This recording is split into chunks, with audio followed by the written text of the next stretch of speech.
Welcome to the Femsplainers. I'm Christina Hoff-Summers. And I'm Danielle Crittenden. And this is the last episode of the 4th season. And we're going to break now for summer. And we'll be back. With great new topics and guests in the fall. Great new guests. I have to say, I feel like, we went through July 4th, obviously, and, in fireworks shows that as the big build up to the end, the final big explosions. I thought these past 3 weeks, we kind of did epically well. We had Sam Harris. We had Sam Andrew Harris. Sullivan. Erica Jong, Molly Jong, and Little Jong. Bet Jong Beth. No, I thought that was just so much fun. So many interesting discussions. We'll line up a great season for the fall. And it's also, the sad part we have to mark is that Zoe, our beloved Zoe, is leaving us. I'm dying. No, you're leaving us. And Zoe, explain what you felt was going to be better for you than staying with us. Well, I have been long in the market to attend law school for the past couple of years, and it is finally happening. Why do you want to attend law school? Who wants to be a lawyer? Me. Why? Because I like to argue with people, as do the two of you. I think the two of you would make some pretty fierce litigators as well. No, we don't like to argue. We like to get along with everyone. We like to get along with everybody. Well, maybe when we make some headway into feminism law, is that a thing? Feminism law. There's women's. I mean, it's gender law, kind of. Yeah, discrimination. What kind of law do you want to do? I just know you follow a lot of true crime. I do. That is my chosen subject matter for podcasts. You want to defend criminals? I don't know if I'm going to limit myself to criminal just yet. It is my favorite, but I am prioritizing more being a litigator and doing trial advocacy work, less so than being behind a table. Well, I say she's going to defend criminals. They're not criminals until they're convicted. This is true. I do love criminal law, though, but civil litigation, there's also lots of interesting intellectual property work that I am interested in. Well, fine, Zoe, be that way. Just fine. Just leave the Femsplainers. Well, leave us all alone. Yeah, you could call in. I'm only going to Chicago. It's not the end of the world. Well, except in February. I'm from upstate New York. It's okay. But in your place, we've also, in last week when you were away, Zoe, we welcomed Ella Ryder as the new Zoe, the new production, what do we call you? Production queen? Production Czarina. I like that. Czarina. Oh, that's good. She's taking over the deputy factual feminist too. Yeah. Yes. Yeah, that's right. And that's Christina's YouTube series, which is great. You can be the deputy Femsplainer. Deputy Femsplainer Junior. Anyway, so it's exciting times of change. And for this podcast, we're just going to yak. Well, we have subjects. Several things. I mean, several things. We're not going to talk about the weather. We could, but gosh, we came through a monsoon today.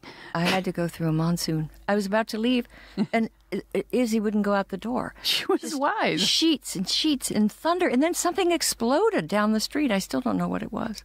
Was it just thunder? Probably lightning. It was lightning, but it was an explosive sound. I don't know. Do you realize we just did, in fact, start talking about the weather? Oh, no. And what about them bunions? Do your bunions act up? No, I want to talk about the wage gap in soccer. I was struck by a tweet quoting Megan Rapinoe. How do you say it? Rapinoe? I think it's a Rapinoe. I say Rapinoe, but I heard someone introduce her as Rapinoe, so... It's not Rapini, that we know that's a No. vegetable. Let's just say Megan. And she was asked how fans can support the fight for equal pay. And she said, come to the games, buy jerseys, become season ticket holders, tell all your friends about it. Now, that's the right answer. It's not because there's this inequity in the sports in the sense that they are paid less than the men for the same job. They're actually somewhat different jobs. They have different. Their pay is organized. Ball?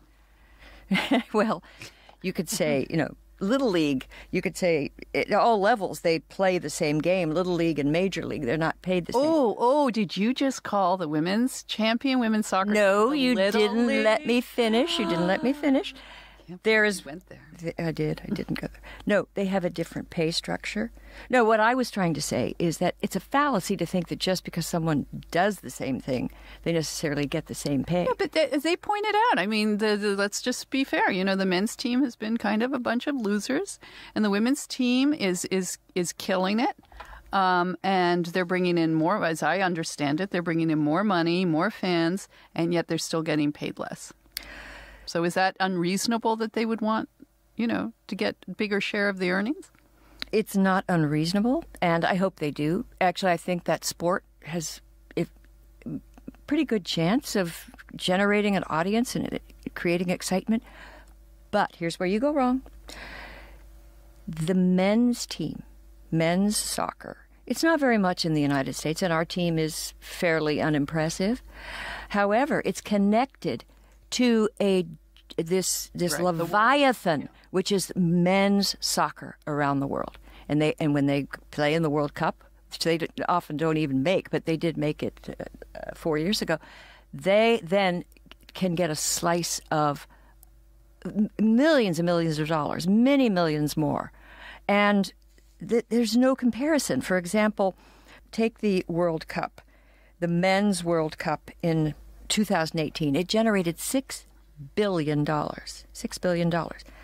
Now, the Women's World Cup this year, it may be 130 million, 131 million.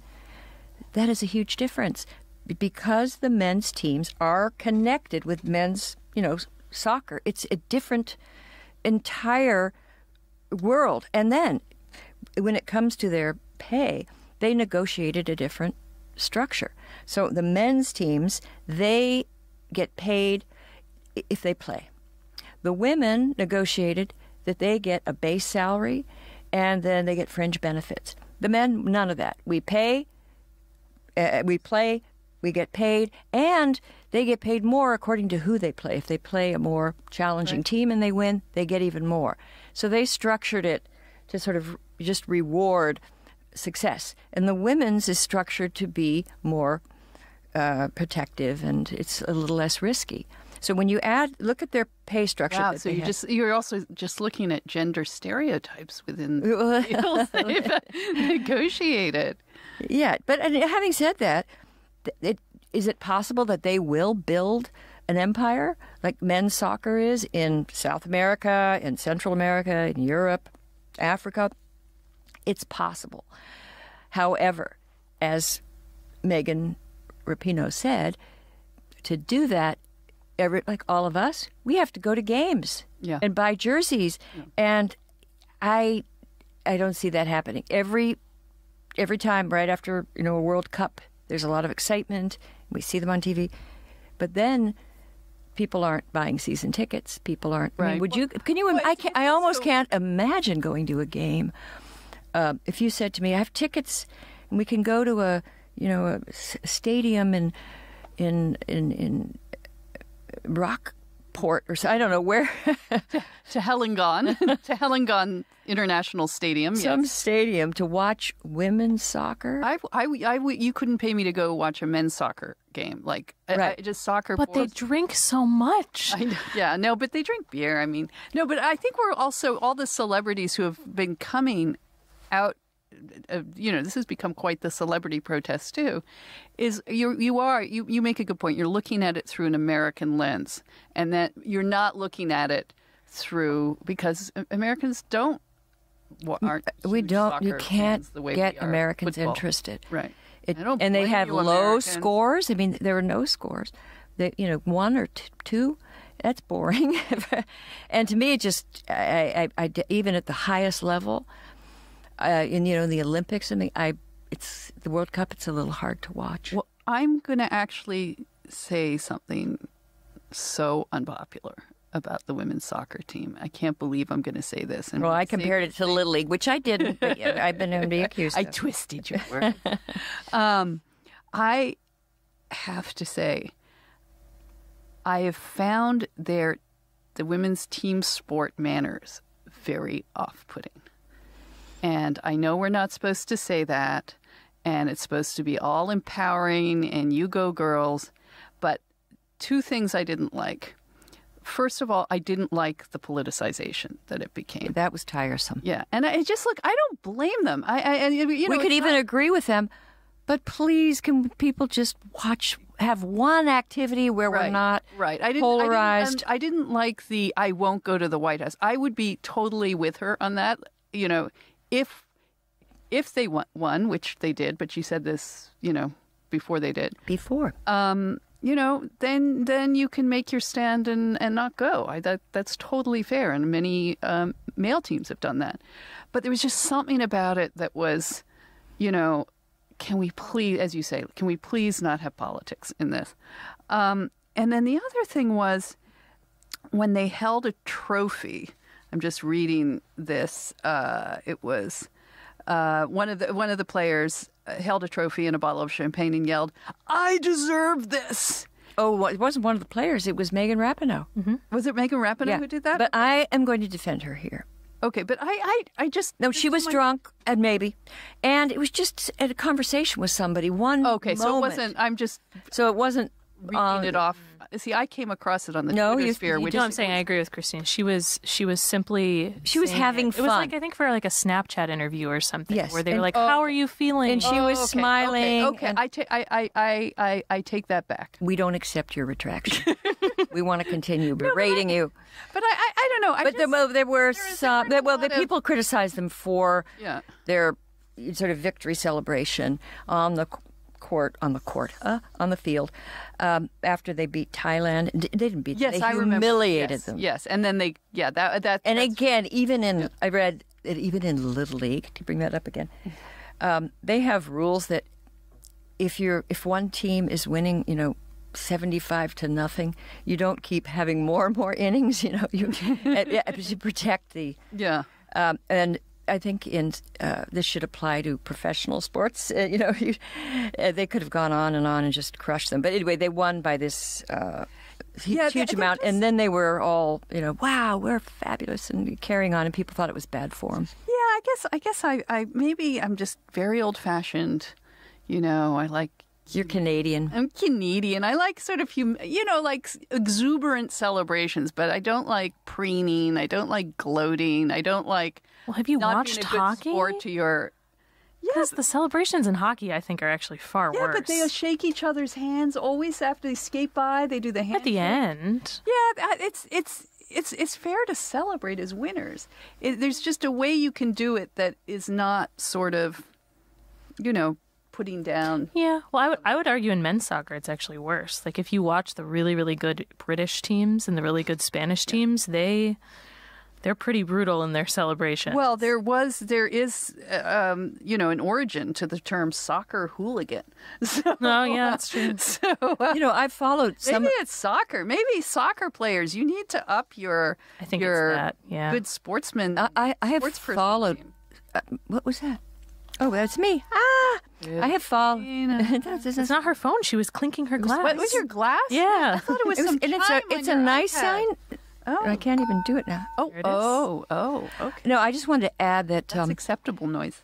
I've been hearing people say that it's simply sexism. Well, if you make the argument, as I just did, that there are reasonable explanations for why the men and women are paid differently.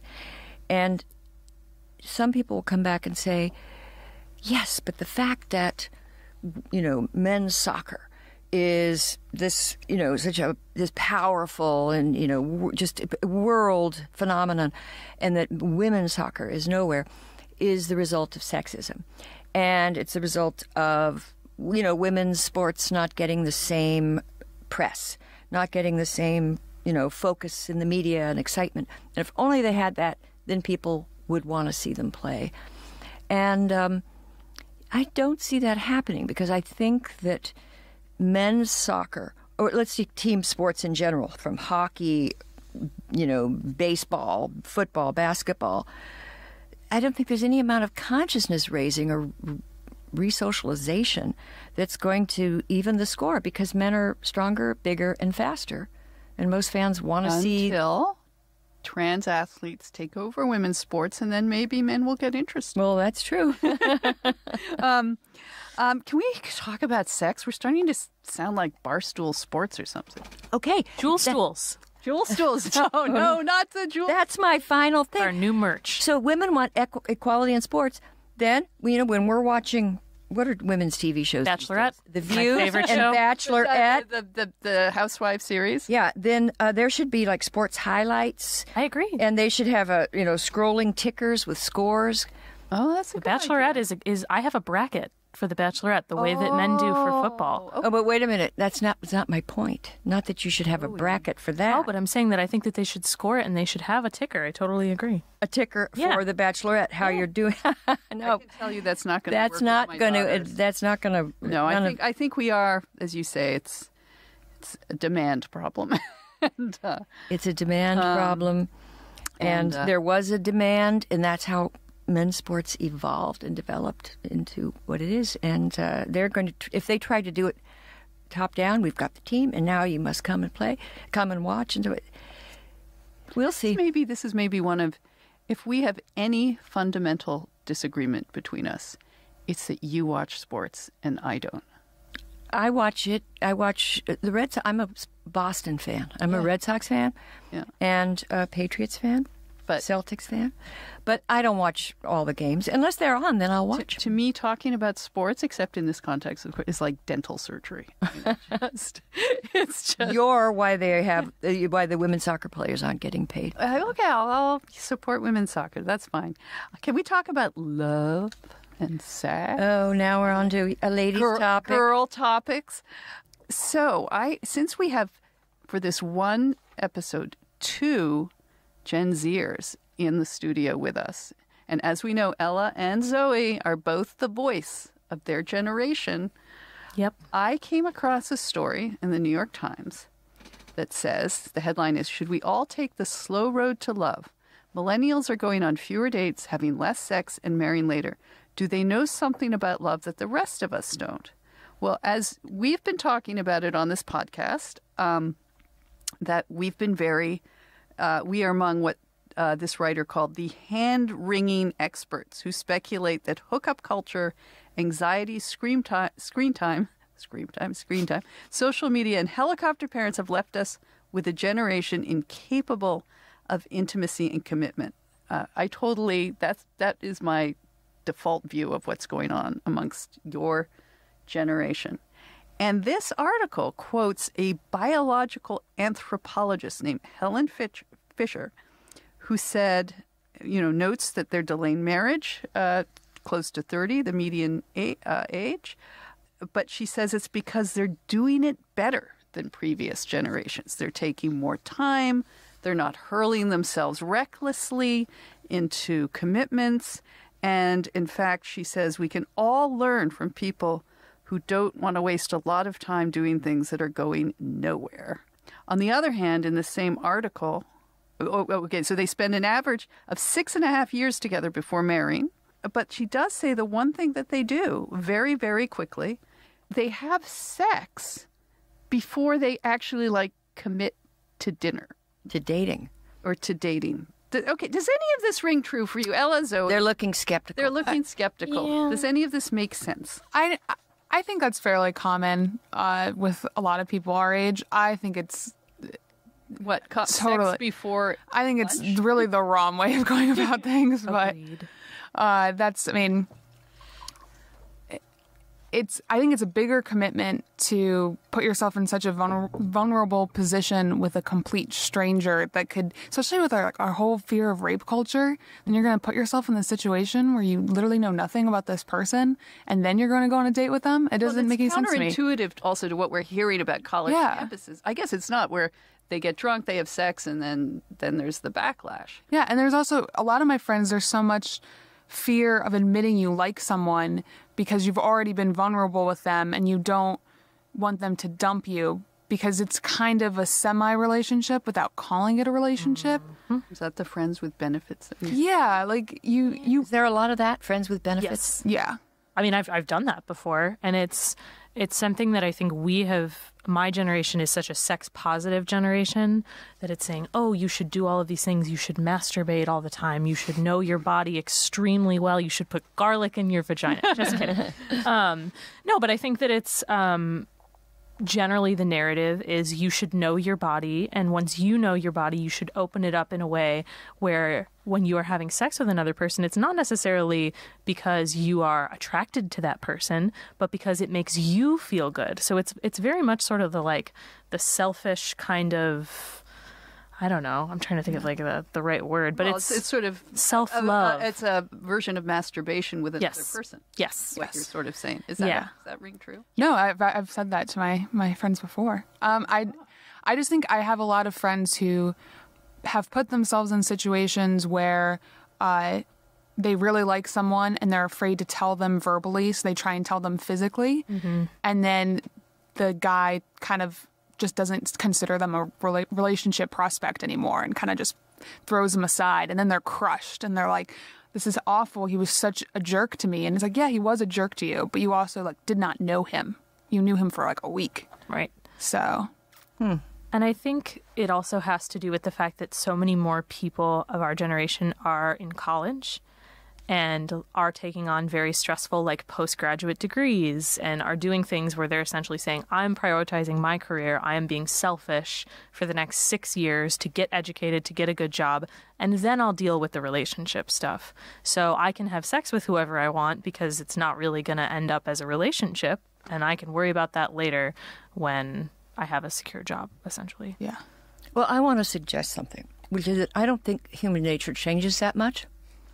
And my guess is that there are still people who are romantic and fall madly in love, and that secretly everyone wants that. And all of this chatter is just kind of making it okay until you find your true love. That's me. That's how I was. You have true love. Yeah. She says at the ripe old age of 24 now. Oh no, 23. No, I mean, when I went to Sarah Lawrence, I was very much of the opinion that Friends with Benefits was the way to go because it was uncomplicated, when in reality it was very complicated. And then I met my current boyfriend, and both of us, I think we fell in love fairly quickly, and we've been together almost 3 years and are now going to law school together. So I think we're pretty abnormal for other people that I know in our generation in terms of being in a long-term relationship in the way that people were 20 years ago, when we were kids. Yeah, it's sad to me. I mean, Ellie, you were here when we had Erica Jong. I don't know if you ever read her books or had sort of heard of her books before she came in. I hadn't, but I want to now. But that was, as we were talking about she talked about, the historic women's desire wasn't acknowledged and sort of that discovery in the 70s and women having sort of feeling free to have sort of passionate sex, but always connected to somebody. They were she wasn't, even though she created that phrase, the zipless fuck. Can we say that? Can we say that? Of course we can say that. We say It's it your all podcast. the time. Hey, it's our podcast. No, we swear all the time.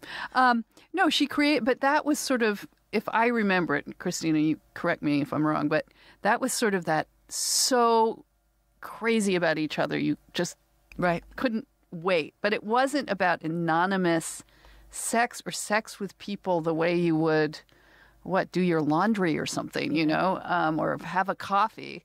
Just making it sort of recreational rather than and that's what passionate. It's attraction. Disconnected from passion.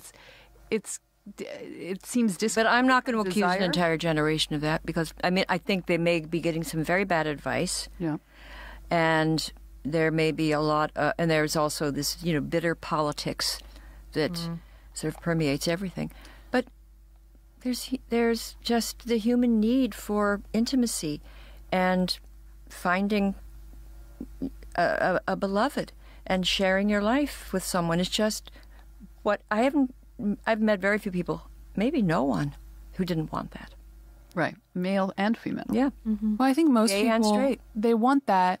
I think the people who aren't having sex are the true romantics who want to find someone they really like and aren't willing to have a one-night stand before they go on a few dates, and they kind of get locked out of this because they're just prudes. So you have to find a fellow prude before you can really have this romantic relationship. But I think it's also like a slippery slope. Maybe it happens once or twice, and then it's fine, and then you're like, oh, maybe I should, take a break from men. That's a lot of people end up doing that, and then they end up finding their boyfriend after that. And then other people are like, buy into the politics of the third wave feminist movement, and then think, well, it's the man's fault for making me feel this way. It's not that, like, if men and women are completely the same, and if they think of sex completely the same, then why do I feel bad and he feels fine? Yeah. And then they're angry. Yeah. It's true. I mean, I see this with my daughters, that girls who behave certain ways still get stigmatized, if that's the right word. Are you defending slut shaming? Yeah, kind of. No, I'm not.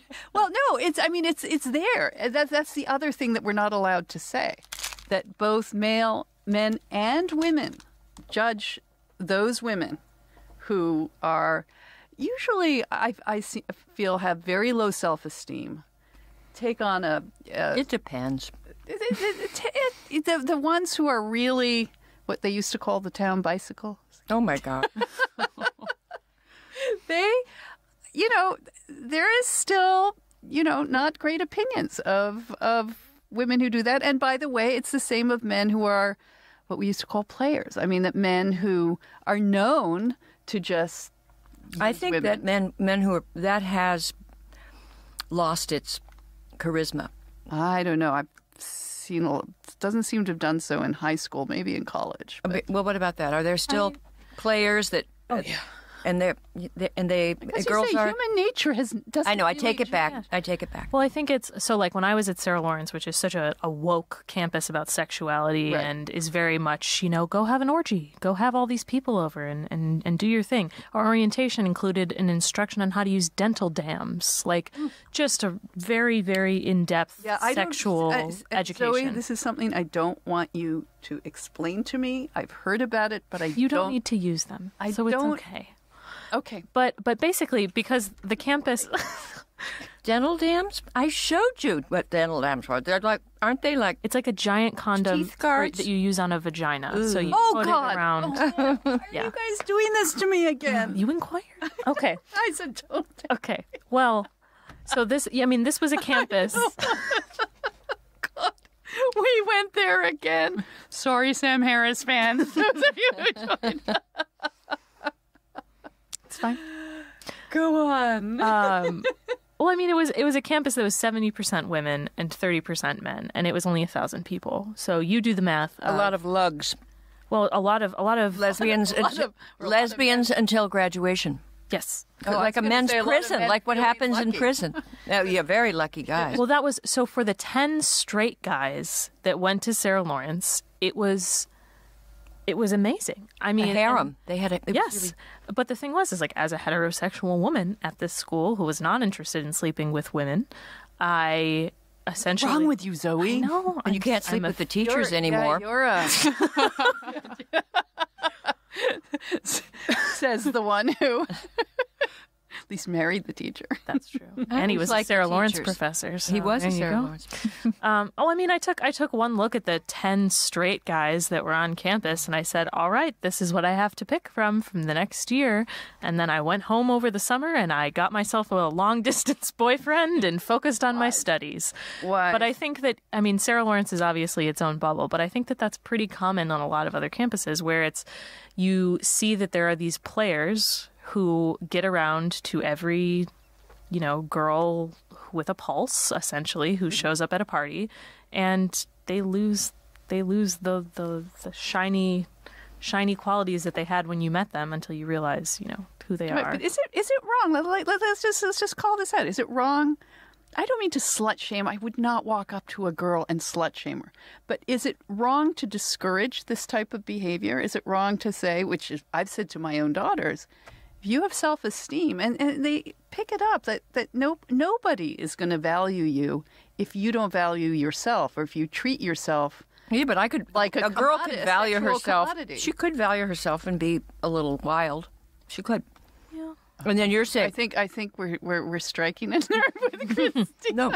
You There are a nice wild girls. girl. No, me.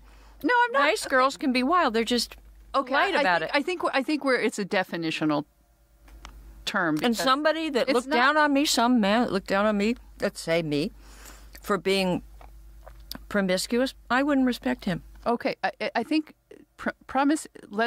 I'm thinking the image I have in my head, which is not young hippie child Christina having a great time, and of course The women should Renaissance be- Fair. At the Renaissance. Went out with a I met no. reenactor. This was a long time ago. I met a boyfriend there.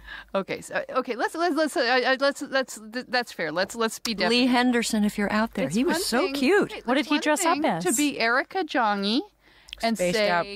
I'm going to be youthful and meet people and experience a lot of things. I'm talking about girls at high school, younger girls who are not really at, in full mature command of themselves, who are always known as the girl who will go off into the bedroom with the boy, be used. The boy will then ignore her at the party afterwards. Why? Now, just a question. Why is it being used? If If she's willing to do it? she has she has an ecstatic experience. Well, how many women? Well, I don't know, high who have school. ecstatic All right. I prefer to be. being on the labor end of the. What are we talking about here? Not dental dams. No, That's for sure. it sounds pretty good.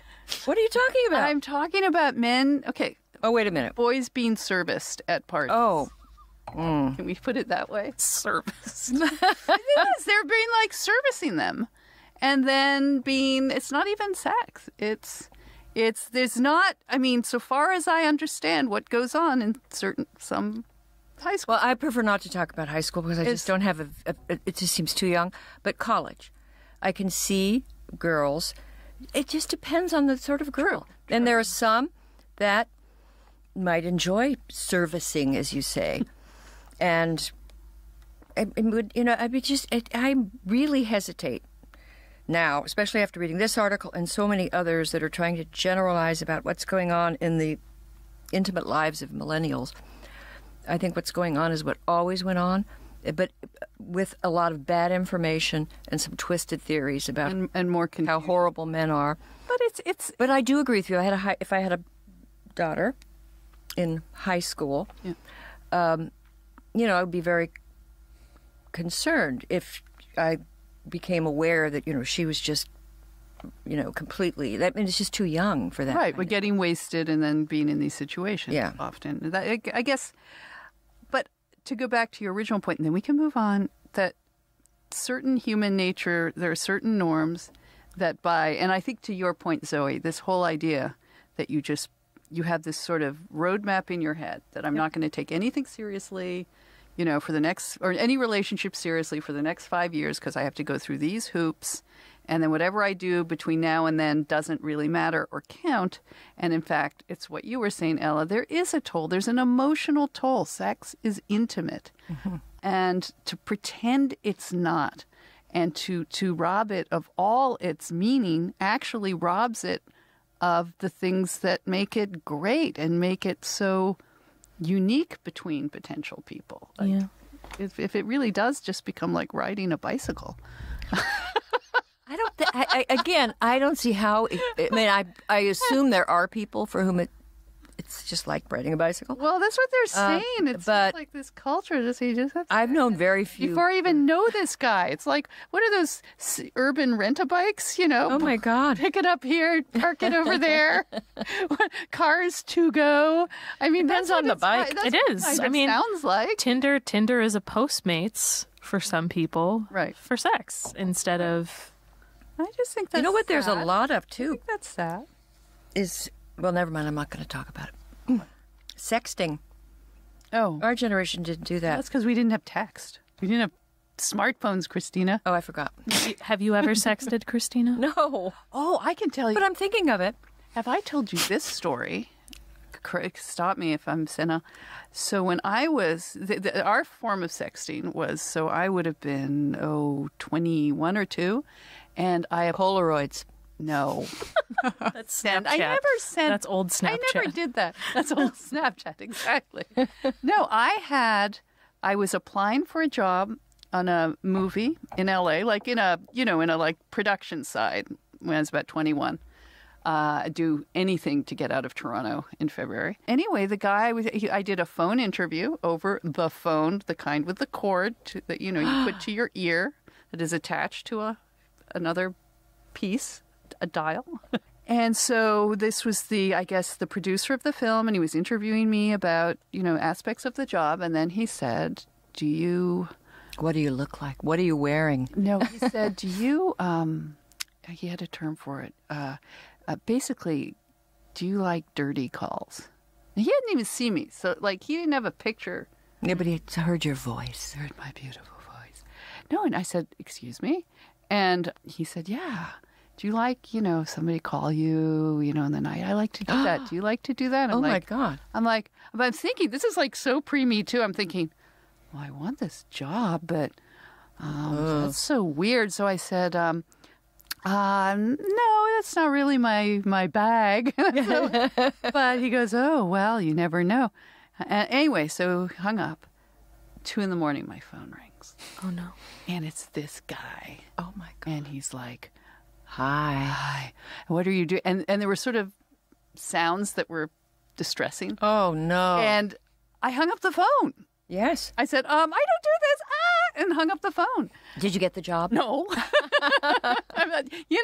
want it after that. What a weirdo. But I just think that was common, or maybe it was some LA thing, but... That's not common. I never had that. Well, anyways, so you wanted to know what was sexting in our time? That was it. Except that was like getting a dick pic. In the olden days. Yeah, the Thomas calls. Edison era of dick pics. Now that you're telling that story, I think you told that on the episode with Miranda. I'm realizing. Oh, I think I did tell it. All right. Well, for those who didn't hear it, you got to hear it again. I didn't remember it. My memory's a sieve, and I blame Twitter. Yeah. Okay. So speaking of Twitter. Mm-hmm. We had a bunch of stories that basically fall into the category of white is the new black. Oh, yeah. So, okay, as I've counseled you countless times, recalling Twitter feuds is like people telling you their dreams, right? I know. There's nothing. My children have boring. forbidden me to mention Twitter. I can't mention anything. Stop, they say. And isn't there a rule, too, that if you want to know how serious this is, just try recounting your Twitter spat to someone? Oh, God.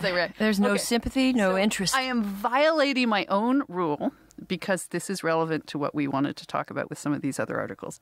So, I manage our Femsplainers Twitter account because you're too busy with your account. Yeah, and you constantly. Yeah, I do. I know it. Anyway, we have actually, our Twitter following and Twitter engagements are so civilized and interesting. I don't usually have that experience of coming up against trolls. There is 1 or 2 trolls, and I don't understand. One of them we seem to be that person's whole life. I know. That's what I don't get.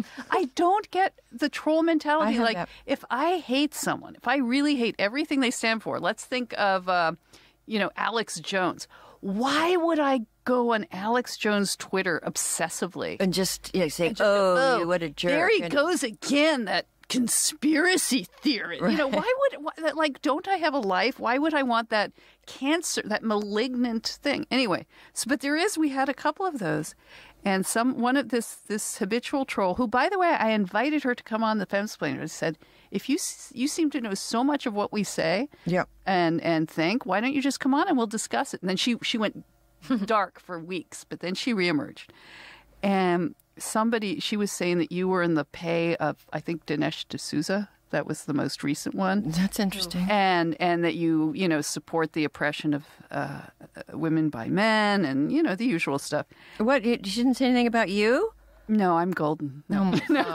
No, I don't rise to the level of in her trollish mind. She wants to destroy you, Christina. I'm not so important. But anyway, no. So somebody wrote under one of these ridiculous comments, said, "What do you expect? They're white feminists." And I thought, well, duh. I mean, like, what am I supposed to do with that one? So I did what I never do. You engaged? I engaged tiny bit. I never get angry. So I said, well, of course we're white feminists. What do you mean by that? And he went like, well, if you have to ask, Was it a he? My point is. That sounds more like a And I said, girl. well, I said, so what? So I'm just trying to understand. You know what we think by our gender and our race. I thought that was called racism and sexism by any other name. And then they got into this whole thing. But as I just kept just pushing a little, like, what do you mean? What do you mean? Playing the dumb blonde, as he might also say. He finally got very defensive. And he said, well, it's just that you guys, I think he tried to say we just were privileged or whatever, blah, blah, blah.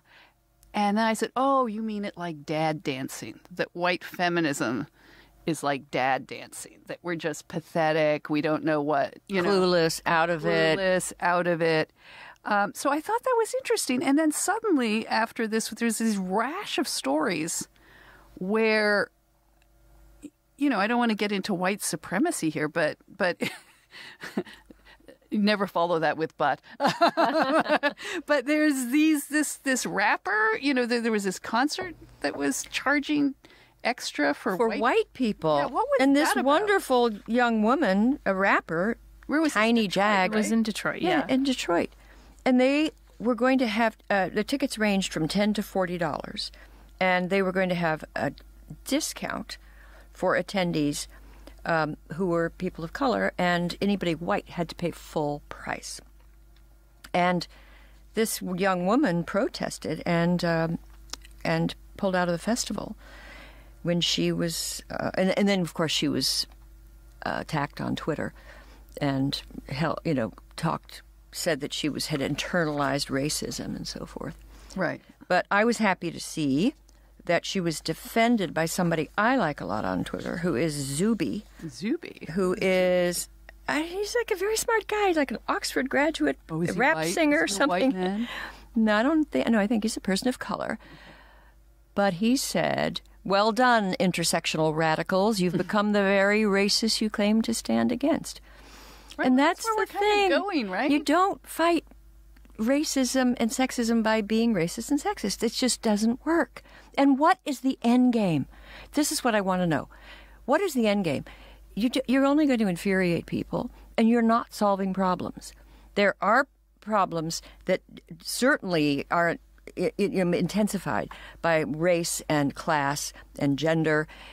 And so figure out what those problems are and address them. If it's education, if it's dysfunctional families. I just have this rule that whenever somebody says, you shouldn't be saying that because you're X, and they say because you're white, I always take out the word white and I insert Jewish, black, Muslim. Any sentence that radically changes its meaning when you do that is this is not the world. This is not the liberal world we want to live in. You want to bring everybody up. You don't want to start pushing certain groups down. It makes no sense. And just the idea that you can characterize, let's say, for example, all the people that would attend this concert, and assume that the white people are privileged and need to pay more, and the black people are the underdogs. It seems to me to be insulting everyone. Well, my dear, it's not the opera. It's a rap concert. Yeah, I did a little poking into what has happened since then, because this all happened a little while ago, and since then, the ticket website that was hosting the ticket sales, I think it was either Ticketmaster or Eventbrite, it was one of the two, they actually said, "Oh no, you guys cannot do this. We have a clause in the legal, contract of our website that you cannot refuse or charge more because of someone. I think they referred to it as a factor they cannot control. Mm-hmm. So because the concert took place in inner city Detroit, in this primarily black neighborhood, that's what they were trying to do. So now they've offered an option where all the tickets are the same price, but they encourage non-POC, People of color. non-people of color to donate to a particular charity that benefits people of color in the city of Detroit. So you are given the option after you buy the ticket. Well, that's an improvement, but why can't everyone donate? Right.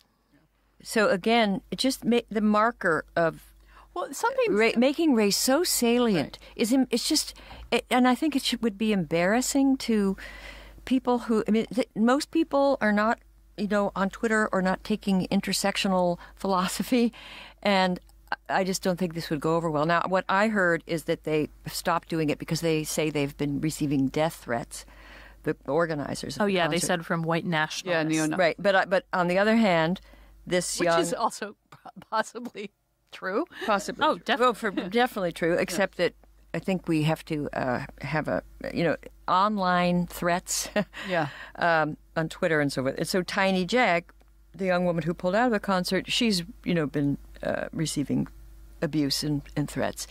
But that's just a given, and I think we should get past that and get past this divisive philosophy that's not and it leads taking us anywhere. There was another article in the New York Times about covering the Whitney biennial, right?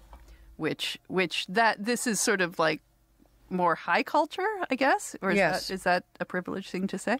But many black artists in it doing great things, a lot of women, and then there was this backlash that there were white male critics who were commenting on the installations, the biennial, and somebody said, a non-white art critic said, "It's 2019 and we're in the middle of a renaissance in black artistic production, and you are telling me the best people to evaluate that are the same ones who basically ignored black artists for decades."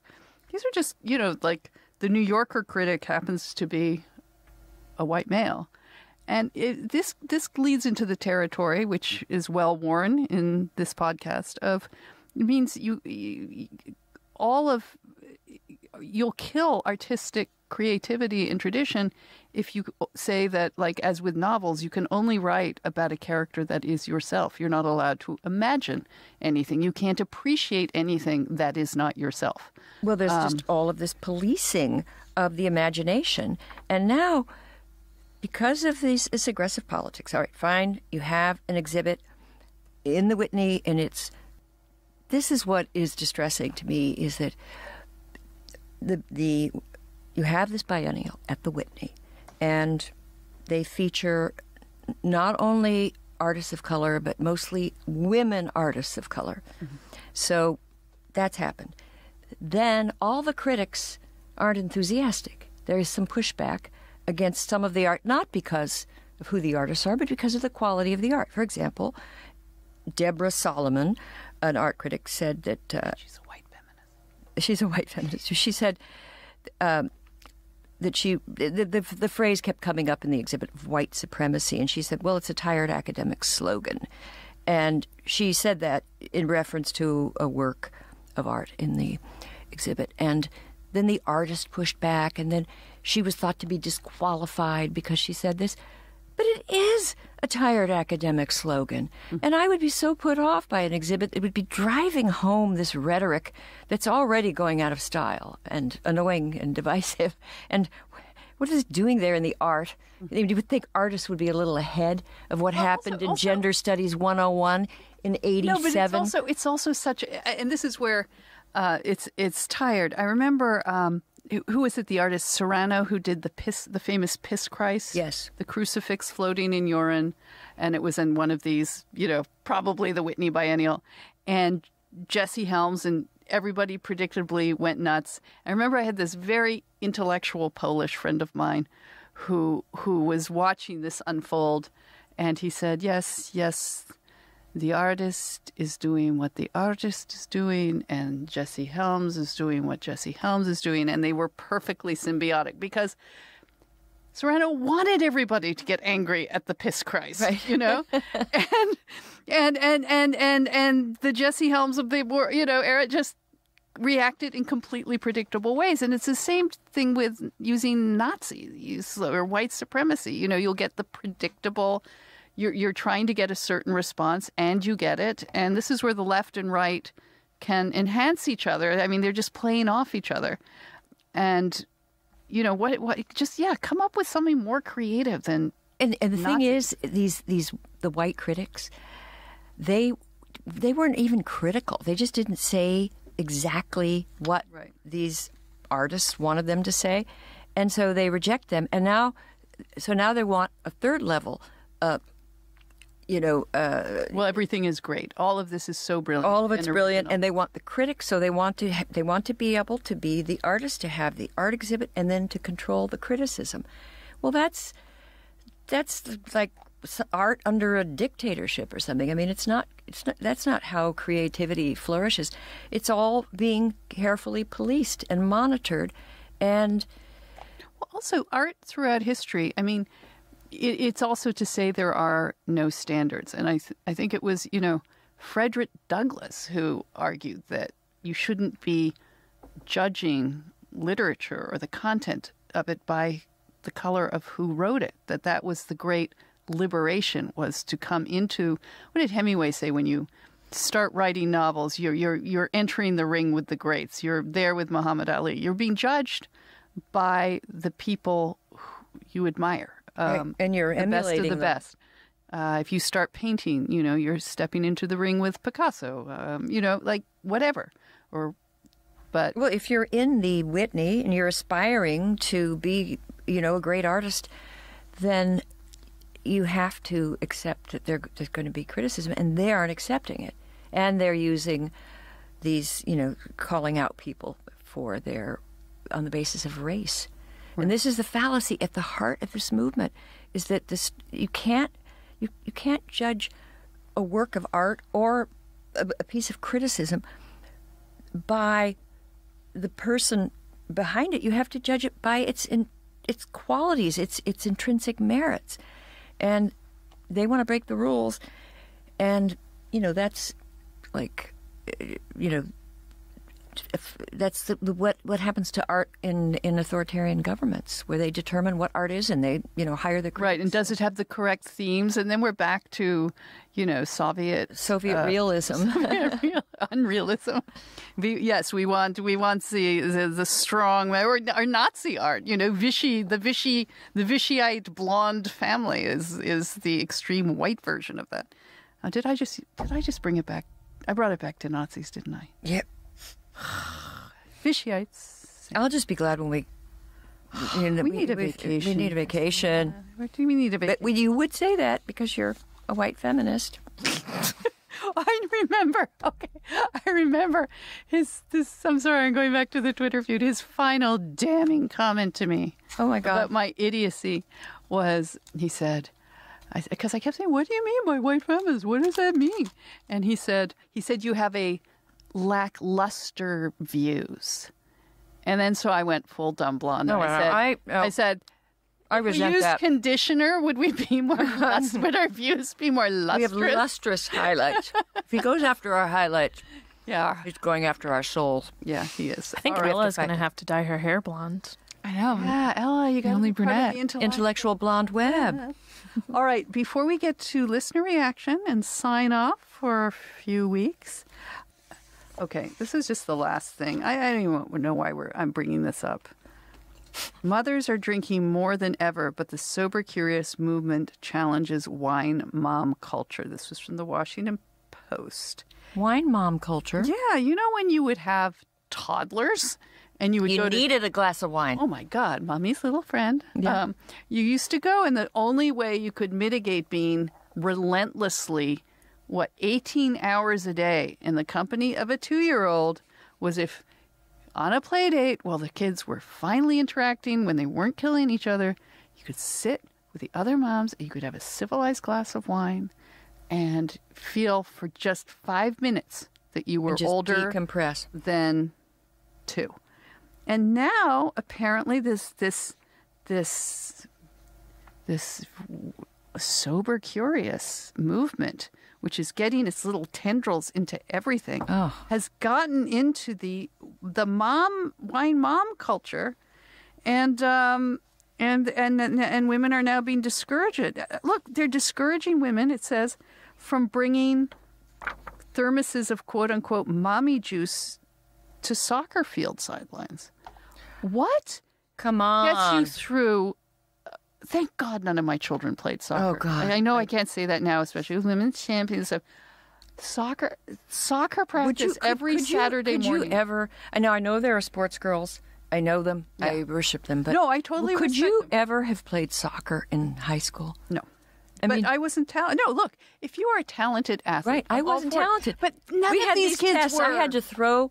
It was that JFK had initiated physical strength and tests, and I was in 6th grade, and we took these tests. And first of all, I thought they were appalling because we had to go. Oh yeah, you had the presidential medal. We had the Commonwealth. And I had to test or throw this something. Right, ball, you had to and do I could. certain I threw it tasks. so pathetically. Was it a shot put? Threw it like a girl. No, I threw like a girl, but I was embarrassed. But then I thought, why are they making me do this? It was oppressive, and the gym teachers, Yeah. they were. Okay, but this is the culture that we know that was totally new to me when we moved to Washington, D.C., and then there's this whole culture where if you don't have your kids, I think it's an American thing, if you don't have your kids enrolled in some sort of teen sport by the time they're 2, you are failing them. One mother actually told me this, and my kids weren't interested. None of my kids, they're all individualists, so they hate team sports, except my son who loves watching them, and he did play baseball, but he was the only one. The girls wanted nothing to do with it. In school sports, they took like yoga. It was just like they didn't want to do lacrosse. None of it. I was happy. It meant I didn't have to get up at 7 a.m. and drive to these ridiculous Thank God. practices. And David, my None son of didn't them go. were He going to be thought he soccer. might want to be on a little league team, and then he was set, 9 or 10, and then he thought he'd be a lawyer for baseball players. See? Nat decided he wanted That's to be what a you do. sports agent. That's what But it was also one of those things, like I was one of these parents who said, look, if you're really interested in this and committed, I will give up my Saturday and Sunday morning. But I pray you're not. I pray you're not. I pray, quietly pray. But I said, if you want to do it, but you have to be passionate. But I'm not inflicting this interest on you, and I'm not going to push you to do something that you don't want to, that you just not gravitate. And so the result that I used to joke that I had the least accomplished children in all of Washington, D.C., because none of them played an instrument. Nat did very well at Little League, but the rest of them, they're interesting, creative people. And I remember once reading something by Yo-Yo Ma, the great Cellist. Sorry. I play cello, so I'm offended that you couldn't find the word. I just stammered. So privileged. Anyway, he once was asked, because this was a sort of the height, I don't know if they still do it, the Suzuki method, which is the same thing. Where you take that involves a mother. a 2-year-old and a mother, or father, standing over them. Can we raise the Nazi analogy? You shall play, And so he was once asked, Yo-Yo Ma, the difference between students who had come through this Suzuki method. Did it in fact work? Were they much more accomplished by the time he started picking them up at 12, 13? And he said, yes, he said that the Suzuki students do demonstrate more technical skill, but the ones who do not go through it are more passionate. Meaning they had come to it on their own, out of their own interests. And that's, I think you try and open up opportunities to kids, like you don't try thwart them. And but this idea that you are telling the children, you have to play piano, you have to play soccer, you have to do this. Actually, We have to get the Tiger Mom on here to set you right. Yeah, no, she, that would be an interesting discussion because I. And it worked with her girls. They seem pretty accomplished. Don't listen. I'm giving that bad advice. But anyway, I enjoy my children. They don't speak 6 languages, nor are playing for Women's World Soccer, but I find them Interesting. They're pretty cool. They're pretty cool. They're cool. ambitious. They're and cool. They're talented in their own.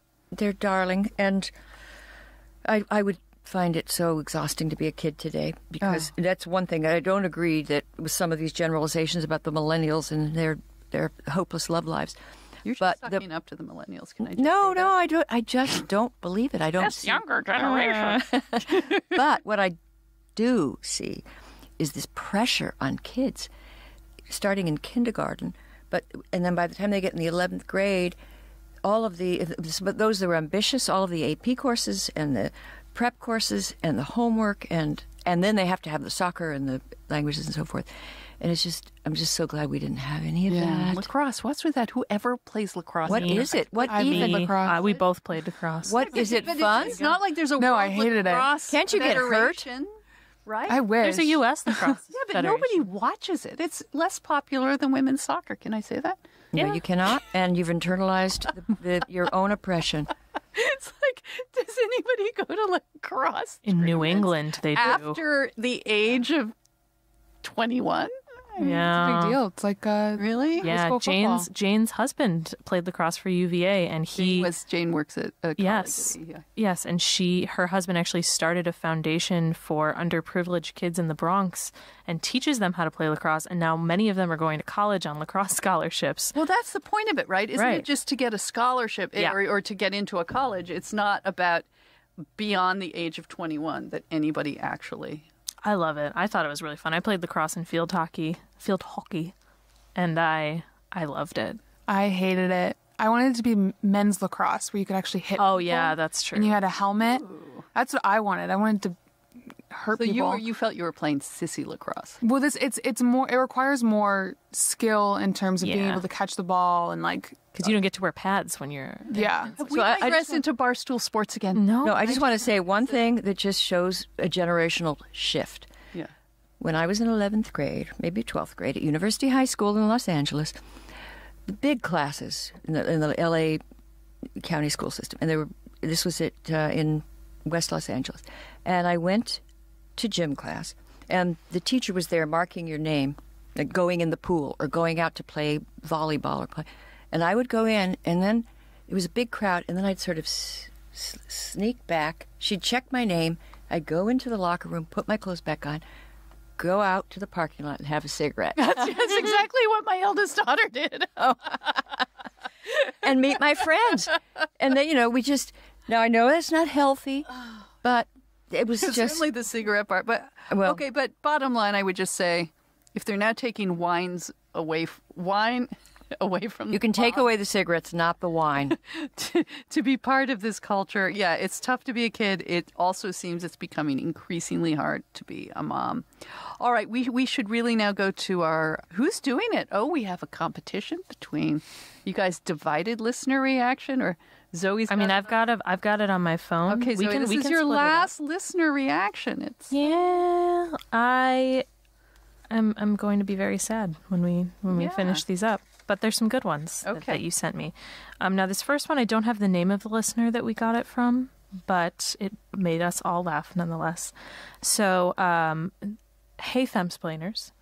I seem to have missed the episode where you were talking about vocal fry, but heard you bring it up at the end of the most recent one. we become vocal. How did we become the vocal? You know what? We should be the vocal fry podcast, and we'll just. Just you form should an make merch. organization against vocal fry. I'm going to take a stand. AVF. To hell with vocal Merch. fry. I think we should make merch that says like vocal fries, and then it's got like a.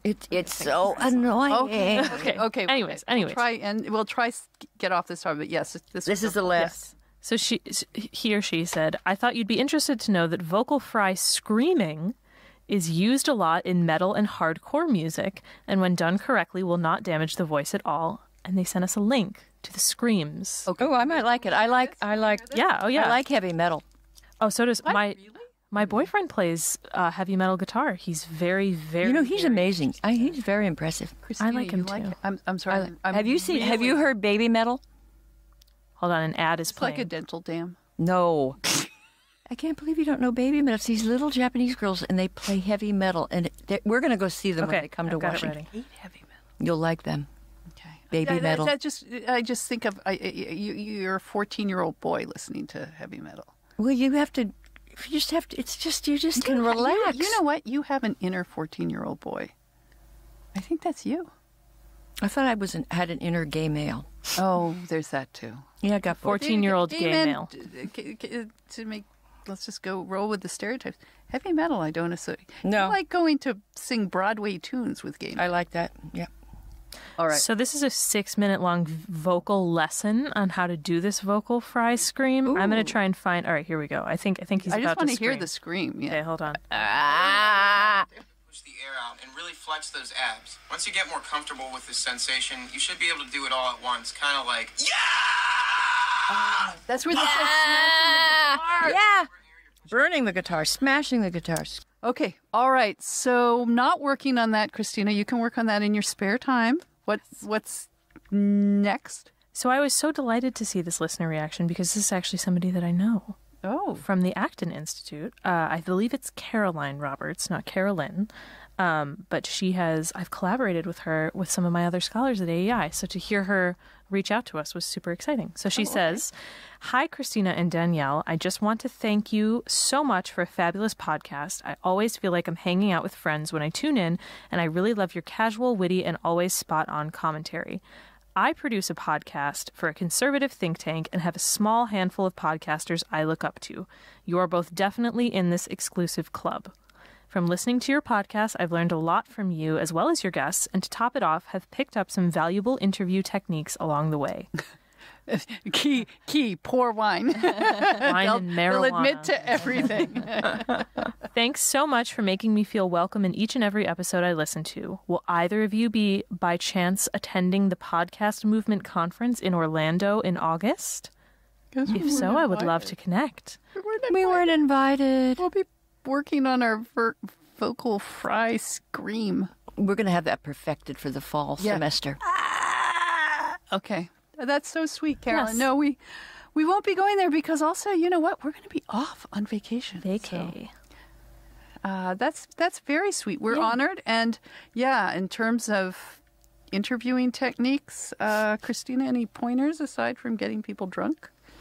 Get them drunk and just, I have no technique. You have techniques.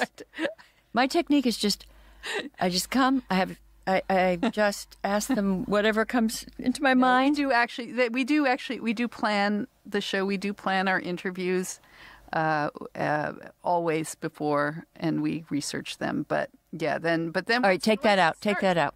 No. It's fair. No.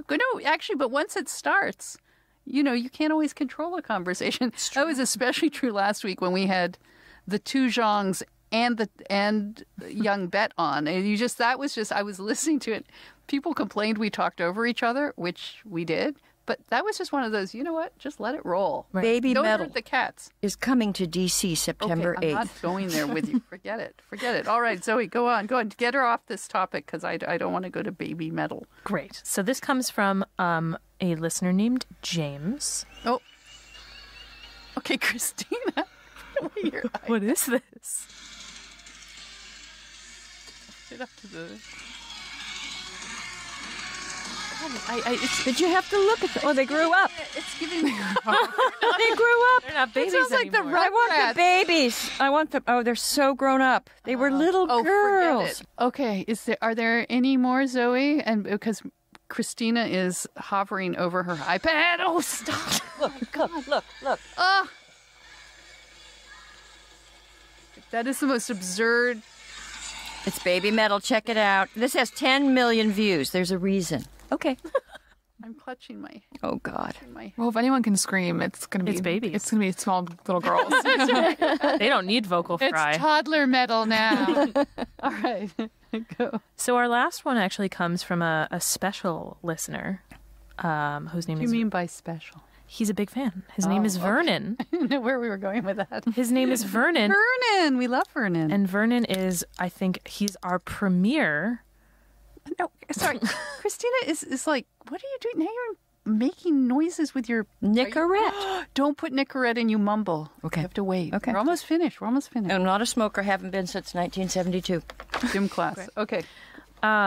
So Vernon is special because I think he is and correct me if I'm wrong, our premier last call donator where he actually gets his own segment. Yes, okay. Quick ad. Thank you, Yeah. Chloe. So if you donate to us at Patreon or We Gather, that depending on what level Your level of commitment. you can, there's one that you can actually just phone in and we will answer your questions. And Vernon has been the first. He bought us around. He paid actually $100, and so he could call in and talk to us, in this month's last call special episode for just our supporters, we had a little chat with him, and it was lovely. Super cool. He was, So he also wrote into us, and he said, "Hello, Femsplainers. The Transanity episode with Andrew Sullivan. Yes, was quite enjoyable, as I've mentioned on Twitter as well, but there's only so much I could say in one tweet. Thank you, Vernon. I think Andrew had very good points and seemed to be able to talk very well with both Christina and Danielle.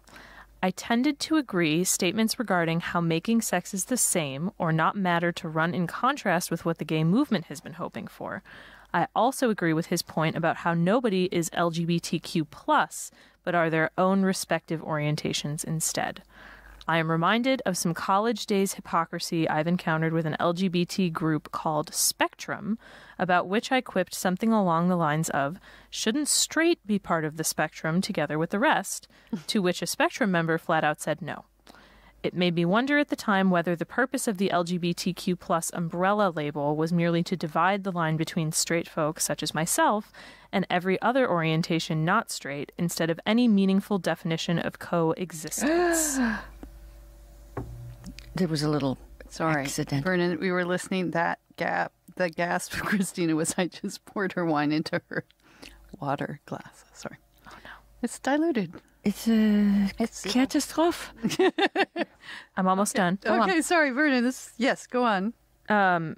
Early on in the show, the subject was about realistic-looking models. I think it was Danielle that may have said it, but she compared them to Soviet realist paintings. That seems to be a theme in my... I guess so. I've got to come up with I think that was me. That aren't Nazis or Soviet realists. Okay, and he said, I think the analogy was spot on. I think there's something strange about the mentality behind the promotion of the daily mundane in the name of realism, as opposed to promoting what might be considered exceptional, as if there may be no ideal to aspire to. Not sure if everyone would agree on this, but that's my thought anyway. Thank you again for keeping the show going, from Vernon. Well, thank you, Vernon, for keeping our show going. Yeah, thank you. And thank you for bringing up that Soviet... Do you remember this was an ad for Wendy's in 1985 or something? And there was like these KGB, and now we will have a beauty, fashion show. And these women came out in like a gray prison suit and their hair in a kerchief, and that was day wear. And now we will have evening wear. And she comes out in a gray, same dress, kerchief, with a flashlight, like a spy. And they said, it's not good not to have choices. It was for Wendy's, but it's totally amusing. And the models look like Khrushchev. Yeah, I'm standing by my liking aspirational, even though it causes body dysmorphia and such. I like looking at pretty people. Yeah. Did you see that Miley Cyrus just put out a music video that's exactly on this theme, where I think it's called like Mother and Daughter or something like that, but she has all women of different shapes and sizes and body types, and her outfit in it, because she's very thin, very tall, her outfit is a nylon vinyl jumpsuit that has teeth where the vagina should be. Oh my God, Zoe, you and bringing up vaginas. Ella, you don't have this obsession, do you? No, Can we go back to? I hope it's not contagious. Rudery. No, I'm not. I don't want to be like weird. I don't want to say, gee, I saw my first enlarged mannequin at a Nordstrom's over the week. Not enlarged. And what is an enlarged? Responsibly proportioned. Full bodied. Differently shaped. In the bathing suit. And that was good. But it's interesting, I guess, as Americans heavier, expand, like liberty. it's going to be. We're going to enter? Was it the 18th century, Christina? Where the fat bountiful woman was the ideal. The Rubens model and the Rubenesque. Yes. So we're sort of, maybe that's just where we're going, and I don't like the deathly thin underage looking models, but I do like, sort of I like beauty, and I liked Twiggy. Jean Shrimpton, do you remember her? Yeah, but I agree. Look, it can be too. Lauren Hutton. Now, I saw her the other day. She's 80 or something. Yeah, she looks incredible. She looks pretty good. Yeah. But anyway, I realize I'm probably, can I make this analogy again? I'm probably being a bit of a Nazi about that. Wanting those That's a wrap on season 4. perfect Vichyite families modeling the swimsuits. Yeah, okay, guys, that's a wrap. We're heading away. What are you doing this summer, Christina, aside from cleaning out your house? Oh, stop. No. Baby metal. That's what she's Baby doing. Baby metal. I am going to go on a cruise. What? Yes. Without me? Well, you were invited, but then you were blacklisted for being a white feminist. You're going on a black feminist cruise? No. Going on the furry cruise. You're going on a furry cruise? Zoe, you I've told outed you. her. Zoe, we're getting this podcast out of the gutter. No, you made some furry-phobic remarks, and you've been disinvited. Okay, fine, good. Enjoy yourself with those mascots. What are you going to be? Who do you identify with? I always A go Boston the same. No, mascot. I like. My favorite is Tigger from Winnie the Pooh. Whoa. He's He's a bouncy. tiger. He's kind of bouncy. Yep, bouncy. Don't let Tigger lose his bounce. Oh. I'm just going to Canada.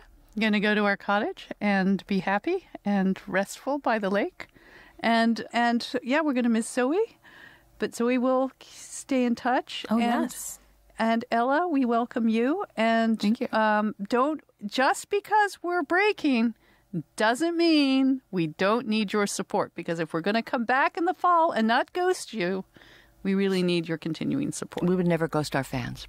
No, but we may have Never to, ghost our because- listeners. Just we have to just get through the next month or so. We got to make this viable, people.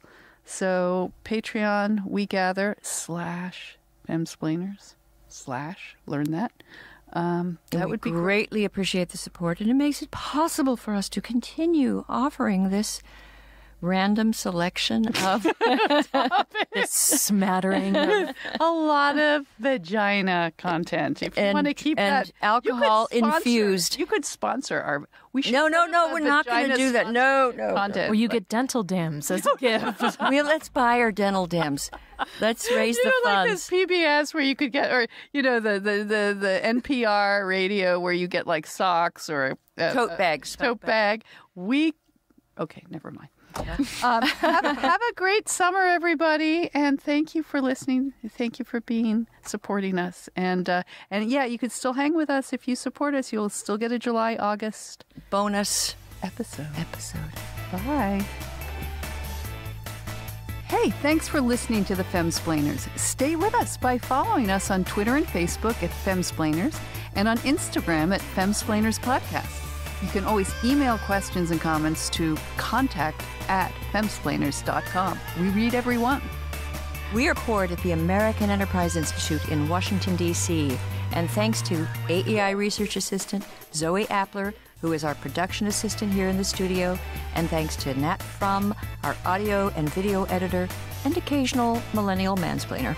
And listen to us on pretty much any of your favorite podcast platforms. And please remember to subscribe and like us at iTunes if possible.